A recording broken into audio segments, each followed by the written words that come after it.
Warahmatullahi wabarakatuh. Kepada yang terhormat Bapak Presiden Insinyur Joko Widodo di Jakarta, saya Tunku Haji Faisal Ali, pengurus wilayah Nahdlatul Ulama, pimpinan pesantren Mahyal Ulum Al-Aziziyah, juga ketua Majelis Permusyawaratan Ulama. Saya Bapak Presiden salah satu pendukung Bapak 2 periode. Saya berkomitmen untuk mendukung Bapak. Kesempatan ini saya gunakan untuk berharap kepada Bapak Presiden Joko Widodo untuk menyelesaikan kasus Rohingya ini oleh pemerintah pusat secepatnya.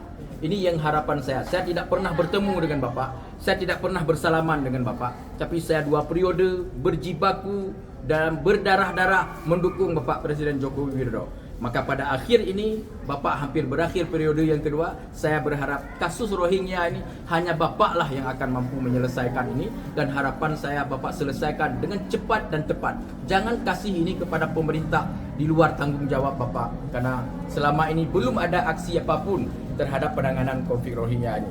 Maka inilah yang harapan saya dari lubuk hati yang dalam. Saya sangat berharap kepada Bapak Presiden untuk dituntaskan kasus Rohingya yang ada di Aceh ini. Demikian, Assalamualaikum warahmatullahi wabarakatuh. Waalaikumsalam.